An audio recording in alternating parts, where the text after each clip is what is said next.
গ্রহণ করেন এবং ইসরো এর গগনযান মিশনের জন্য নির্বাচিত হন। এছাড়াও তিনি নাসা অক্সিয়াম স্পেস সহযোগিতার অধীনে আন্তর্জাতিক মহাকাশ স্টেশনে পরিদর্শনকারী প্রথম ইসরো মহাকাশচারী হতে চলেছেন।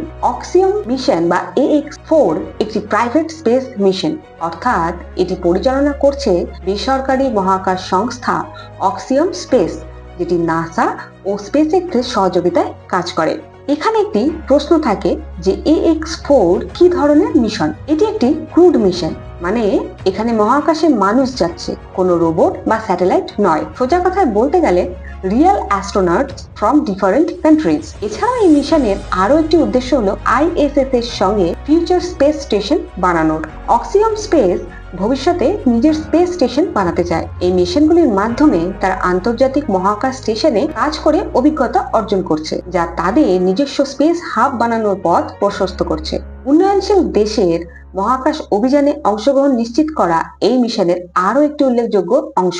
ভারত, পোল্যান্ড ও হাঙ্গেরির মতো দেশগুলোর নভোচারী এই মিশনে অংশ নিচ্ছেন, যা বিদেশি অংশগ্রহণ এবং মহাকাশ বিজ্ঞানে বৈচিত্র্যকে বাড়িয়ে তুলবে।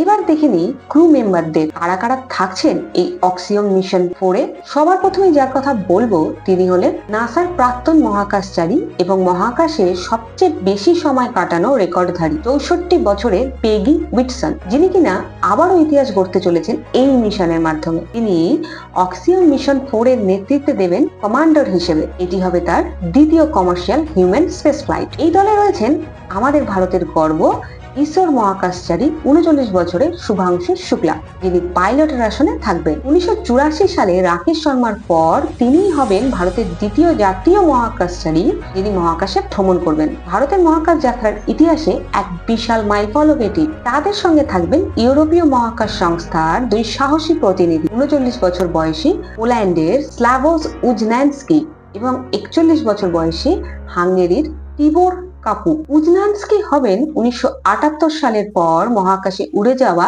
দ্বিতীয় পোলিশ মহাকাশচারী। কাপু হবেন 1980 সালের পর হাঙ্গেরির দ্বিতীয় ন্যাশনাল অ্যাস্ট্রোনট। কিন্তু এখন প্রশ্ন হলো, এই মিশনটি এত গুরুত্বপূর্ণ কেন? AX4 মিশনটির লক্ষ্য কি?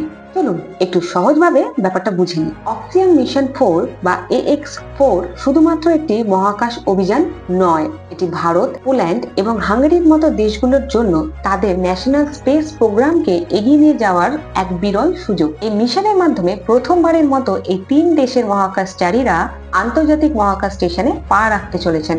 মূলত এই মিশনটি 2024 সালে চালু হওয়ার কথা ছিল, কিন্তু বোয়িং স্টারলাইনারের সমস্যার কারণে সময়সূচিতে